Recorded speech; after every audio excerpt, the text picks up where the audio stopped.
Moi je cherche un Mirus, Moi une lampe à pétrole. et moi un tire-bouchon. Il y a même des trucs de luxe, Des costumes, des cravates et sans poids.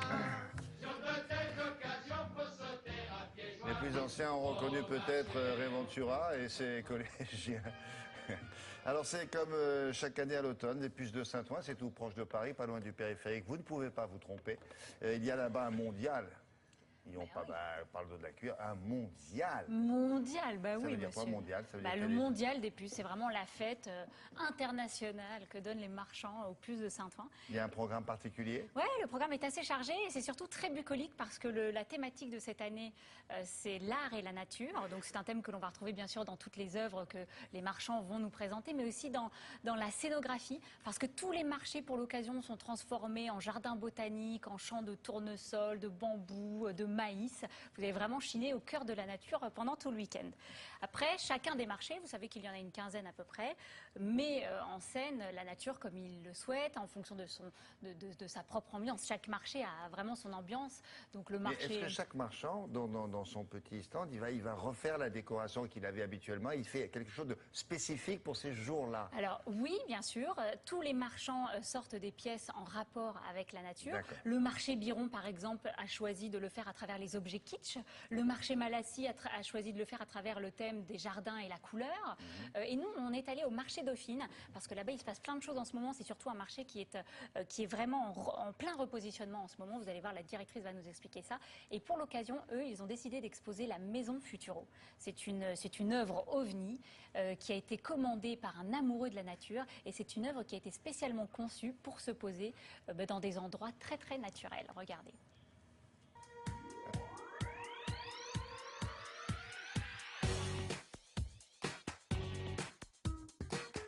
Cette maison est la Maison Futuro.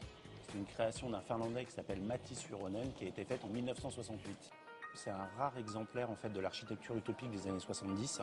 Celle-ci est vraiment l'aboutissement d'un travail autour du nomadisme. Et à l'occasion du Mondial des puces, nous avons décidé avec le marché Dauphine de refaire une petite exposition sur un designer danois qui s'appelle Werner Panton.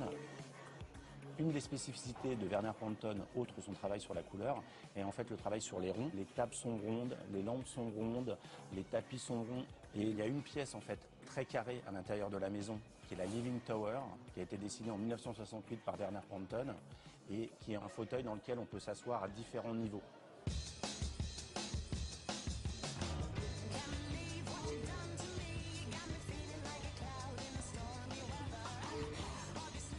On a travaillé sur un thème qui est moderne et classique. Et ce repositionnement, on a eu envie de le mettre en œuvre en faisant intervenir à Dauphine des artistes contemporains, comme le peintre Adec ou Édouard Scarfoglio qui est en train de terminer l'une de ses deux fresques. Ça donne justement une espèce d'énergie un petit peu nouvelle et une visibilité un peu différente de ce que les visiteurs avaient l'habitude de trouver sur les puces et en rentrant dans le marché.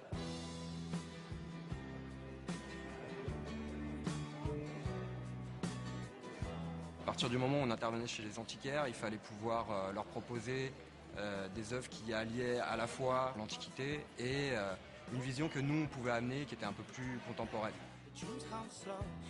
J'ai amené un personnage de Michel-Ange de la Chapelle Sixtine parce que j'aime beaucoup moi dans mes compositions, dans mon travail habituel, intervenir avec de la peinture classique et mélanger ça, faire un mix avec tout ce qu'on peut trouver dans l'art contemporain, notamment les comics, la BD, le cinéma et ce genre d'inspiration-là.